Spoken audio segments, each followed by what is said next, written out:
welcome back. Chap Petersen, the Virginia attorney, talking about the 14th Amendment and higher education. I want to begin with talking about America in the aftermath of the Civil War. We had legalized segregation in this country, particularly after the Plessy v. Ferguson opinion in the 1890s, which treated blacks and whites as separate but equal.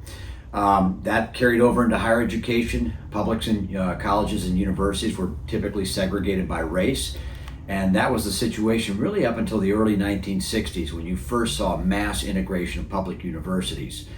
As a result, most American universities, other than historically black colleges and universities, were very underrepresented when it came to minority populations. And in the 1960s and 1970s, they sought to change that with outreach programs, often called affirmative action, where they tried to bring in underrepresented minorities, particularly black students.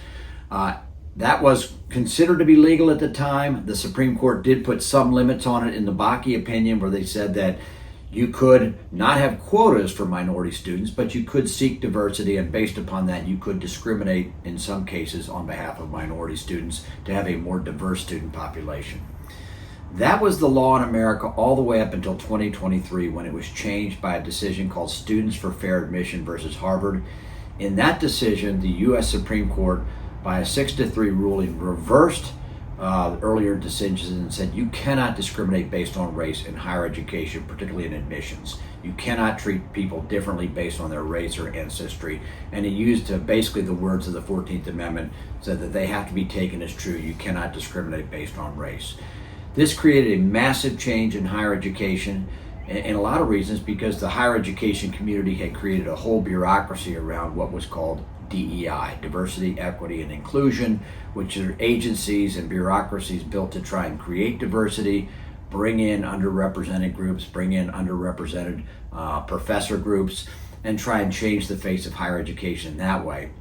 The problem was, and the Supreme Court spoke to this, was that America has changed so much in 50 years since the Bakke opinion, and in many cases the victims, the people that were losing their jobs or losing positions in college bodies, tended to be, for example, Asians or other non-white immigrants who had come to America, had succeeded, and yet oftentimes were being discriminated against since they were not qualifying under these criteria. So the bottom line is, Students for Fair Admission basically said you could no longer discriminate based on race.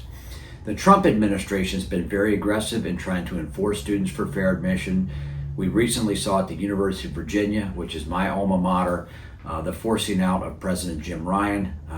Jimmy was a good friend of mine. We played rugby together in law school. A good person, but was really caught in a no-win situation between faculty and people who wanted to support DEI on campus and did not want to lose these programs, and then the Trump administration that wanted to see that these programs had been dismantled and eliminated, and accused him of dragging his feet in doing that. At the end of the day, he resigned rather than have the university potentially lose its federal funding, particularly for research grants. So the UVA situation has really pointed out in a very dramatic way how DEI has been essentially ruled unconstitutional, as how Students for Fair Admission has changed the face of higher education.